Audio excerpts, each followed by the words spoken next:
Hello, my name is Joanna Cruz, and today I want to tell you about a woman that you need to know about. Her name is also Joanna, and she's a woman who befriended Jesus.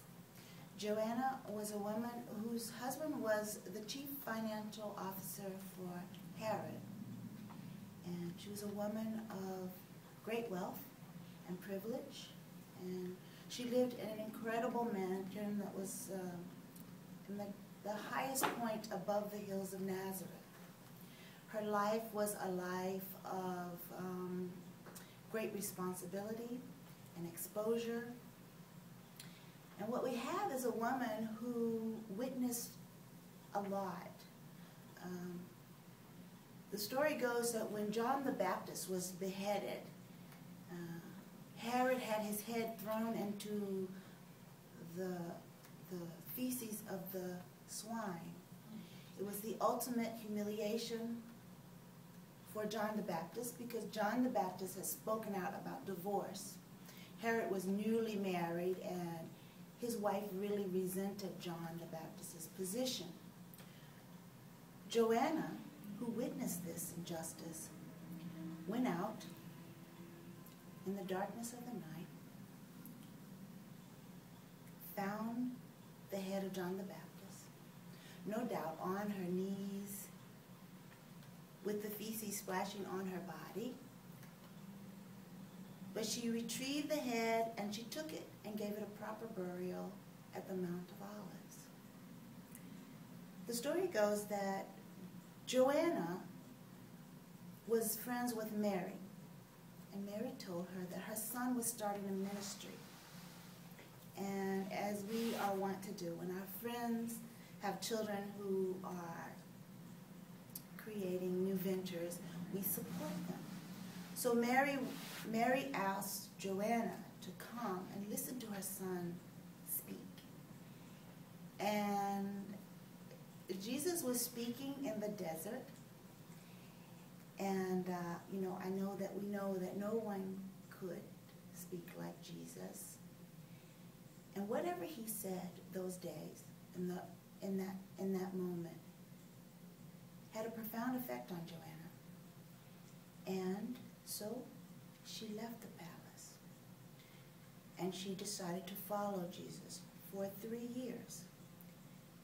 I can only imagine that her life was a life that was difficult because as women, while the 12 men could be out in the dusty roads and the back roads and the towns and the villages, it couldn't have been easy for a woman. But when Jesus ministered to the men, there had to be women to minister to the women. There had to be women to share the good news. There had to be women who were willing to wash the feet of the women in the villages. And so she became part of the ministry. The thing that is unique about Joanna is that she and Mary would have been of a certain age. So Mary's son was 33. We know that Jesus started his ministry as a young man in his 30s. So Joanna would have been a woman of a certain age. So all that we know about her began in the second act of her life. What is significant is that she used her monies, the scriptures tell us, to finance Jesus' ministry out of her own reserve. So she was a woman of means who decided to make a difference. It was Joanna who the Catholic referred to as the myrrh bearer. And myrrh is a wildly expensive herb that has incredible antiseptic principles. It's used to prevent dental caries. It's used to prevent gangrene. It's used, as you can imagine, when Jesus was out in the desert and speaking to the 5,000, there would be injuries and there would be people who were sick. Well, the myrrh was used as a healing balm. It was Joanna who was going to take the herbs to prepare the embalming fluid. The scriptures tell us that after Jesus was taken from the cross and his body was prepared in the tomb, the women went to prepare the herbs for his body. But they decided not to return on Sunday because it was the Sabbath. Instead, they'd come back on Monday.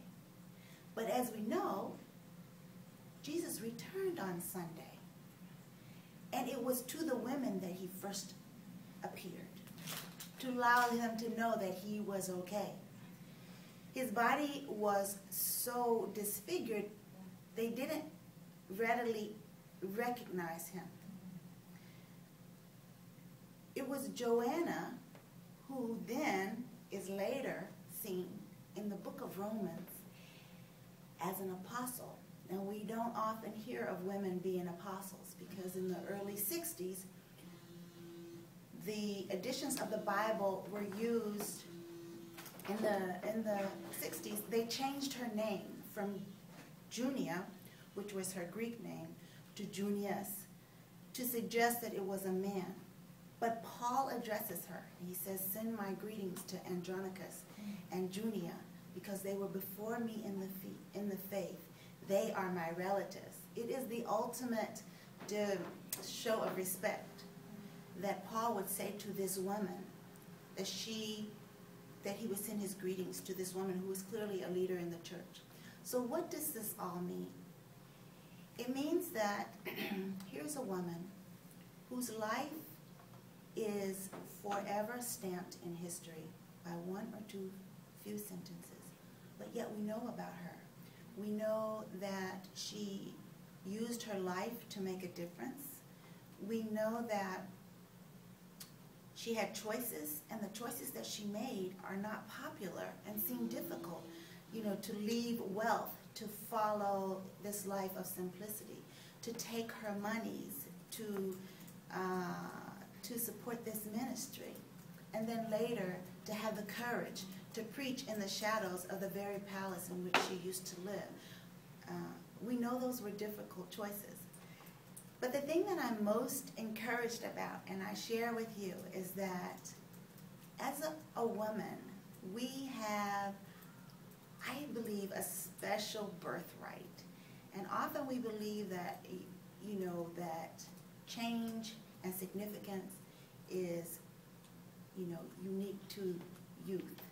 But I want to challenge you today to think about your life in a new way, and that it's never too late to make choices that can have an impact on the very world in which you live in.